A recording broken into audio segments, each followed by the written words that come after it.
चिल्लू अपने आंगन के पेड़ पर चढ़कर आम तोड़ रहा था। ये लो माँ, ये भी और ये भी। अब बस हो गया चिल्लू, नीचे आ जाओ बेटा। माँ अभी आया, पहले कुछ और आम तोड़ लूं। चिल्लू ने बहुत सारे आम तोड़ लिए और पेड़ से नीचे कूद गया। चिल्लू खुशी खुशी आम खाने लगा। मीठे मीठे आम खाकर उसका चेहरा खिल गया था। चिल्लू, क्या तुम ये सारे आम अकेले ही खा जाओगे? नहीं माँ, ये तो बहुत ज्यादा है, आप भी लीजिए ना। चिल्लू की माँ ने भी आम खाना शुरू कर दिया। कुछ देर में दोनों का मन भर गया। अब बस, अब और नहीं खा सकती मैं। हाँ, मैं भी, पर अब हम इन आमों का क्या करेंगे? क्या कर सकते हैं? तुम्हारे बाबा भी यहाँ नहीं है, वरना वो इन सारे आमों को बाजार ले जाते और बेचकर पैसे ले आते। उसके लिए बाबा की क्या जरूरत है? मैं ही आम बाजार में बेच कर आता हूँ ना। तुम अभी छोटे हो, अकेले कैसे बाजार जाओगे? और कहीं जंगल में चोर लुटेरों ने लूट लिया तो? माँ, मैं सारे चोर लुटेरों की छुट्टी कर दूंगा। चलिए, मैं शाम तक आम बेचकर वापस आ जाऊंगा, ठीक है? नटखट चिल्लू आम की टोकरी सिर पर लादकर बाजार की ओर चलने लगा। लेकिन जैसा माँ ने बताया था, जंगल में 2 चोर बैठे थे। सो जा मेरे चोरों के राजा, सो जा ओए धूर्त इंसान। तूने मुझे धूर्त बोला? तेरी इतनी हिम्मत? नहीं गुरु, मैं तो आपकी तारीफ कर रहा था। तारीफ कर रहा था या गालियां दे रहा था?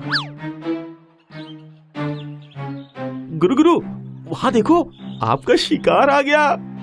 चिल्लू को अपनी ओर आते देख मोटू राम और गट्टू खड़े हो गए।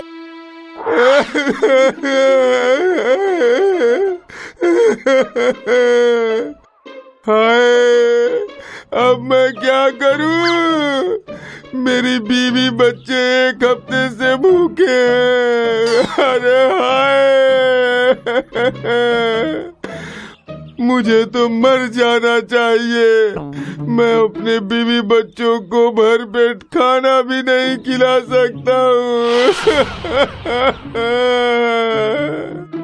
अरे गुरु, तुम फिक्र मत करो, ऊपर वाला किसी न किसी को तुम्हारी मदद करने के लिए जरूर भेजेगा। क्या मैं आपकी कोई मदद कर सकता हूँ?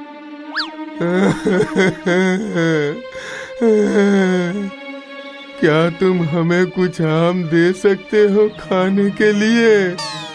चिल्लू चतुर था, उसने सोच विचार किया।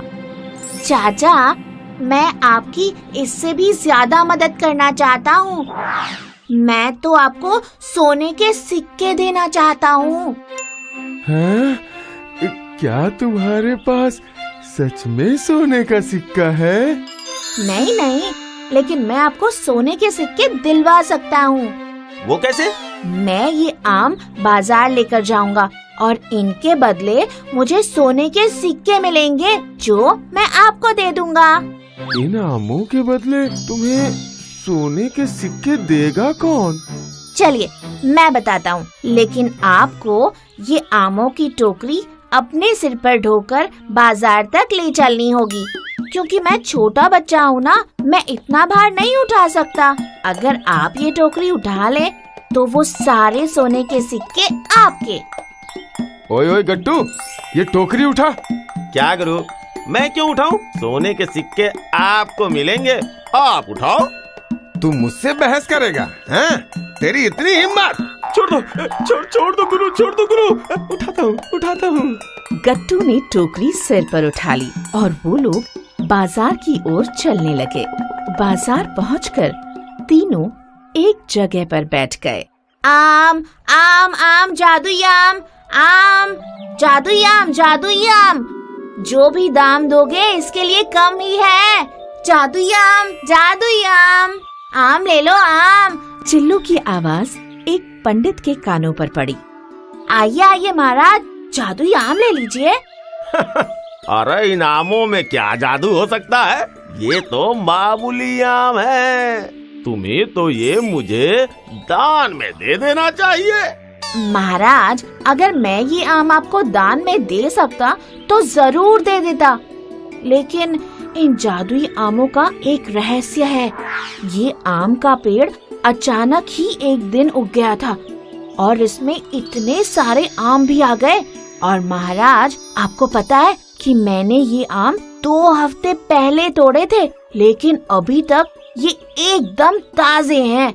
मैं तो इन आमों को राजा के पास ले जाकर अच्छा इनाम पाना चाहता था, लेकिन मैं एक छोटा बच्चा हूँ ना, राजा तक कैसे पहुँचूंगा? इसीलिए यही बेच रहा हूँ। क्यों न मैं ये आम खरीद के राजा से इनके बदले बड़ा इनाम ले लूं? क्या दाम है इनका? पूरी टोकरी का 30 सोने के सिक्के। ये तो बहुत ज्यादा है, लेकिन राजा का इनाम भी तो बहुत बड़ा होगा। ठीक है, दे दो। मोटूराम और गट्टू चिल्लू की चतुराई देखकर दंग रह गए। फिर वो तीनों सोने के सिक्के बांटने लगे। 10 मेरे, 10 गट्टू के और 10 तुम्हारे बच्चे। नहीं नहीं, मुझे सिक्के नहीं चाहिए। मैं तो अपने सिक्के उसे दूंगा जो सबसे ज्यादा शक्तिशाली हो। लाओ फिर मुझे दो। गुरु, मैं तुमसे ज्यादा ताकतवर हूँ। अच्छा, तो ये ले। दोनों चोर एक दूसरे से लड़ने लगे और चतुर चिल्लू सारे सोने के सिक्के लेकर लड़पट हो गया।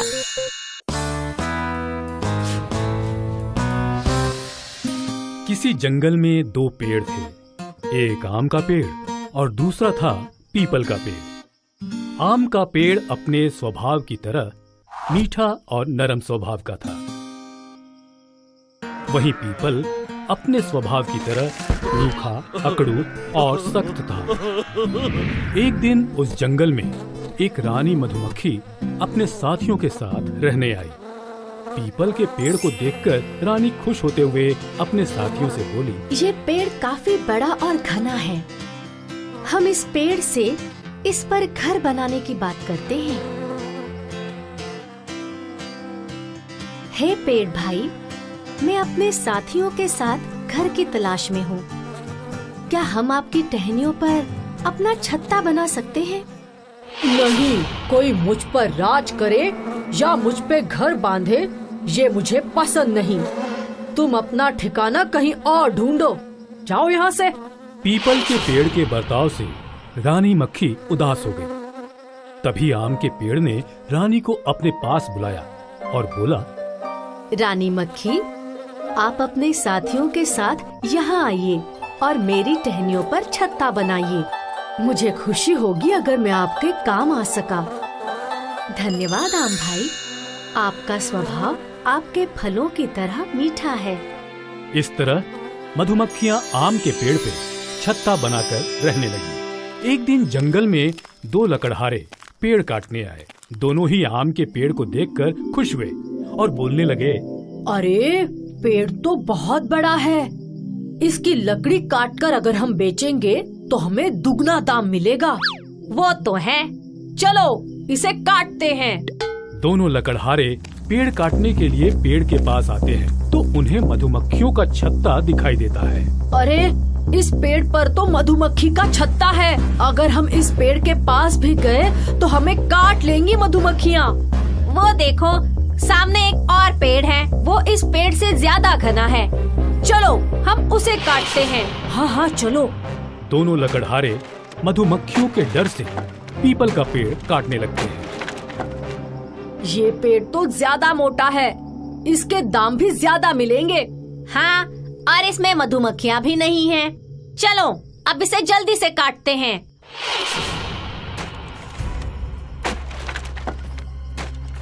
मक्खी रानी, जरा इधर आओ। मुझे लगता है पीपल को हमारी जरूरत है, नहीं तो ये लकड़हारे उसे काट देंगे। हाँ भाई, आप सही कहते हो। अरे ये मधुमक्खियाँ इधर कैसे आ गई? अरे बचाओ! अरे यहाँ से भागो! रानी मक्खी, मैंने तुम्हें रहने की जगह नहीं दी थी, पर तुमने फिर भी मेरी मदद की। मैं कैसे तुम्हारा शुक्रिया अदा करूं? शुक्रिया अदा हमारा नहीं, आम के पेड़ का करो। आम के पेड़ ने ही तुम्हारी सहायता करने के लिए हमें प्रेरित किया।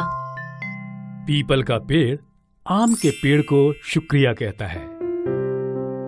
इसीलिए कहते हैं कि कोई तुम्हारे साथ बुरा करे तो जरूरी नहीं कि तुम भी उसके साथ बुरा करो। हाय, मैं हूँ शाइनी। अगर आप मुझे ऐसे ही देखना चाहते हैं तो इस वीडियो को जरूर शेयर करें और हाँ, इस चैनल को भी सब्सक्राइब करना ना भूलें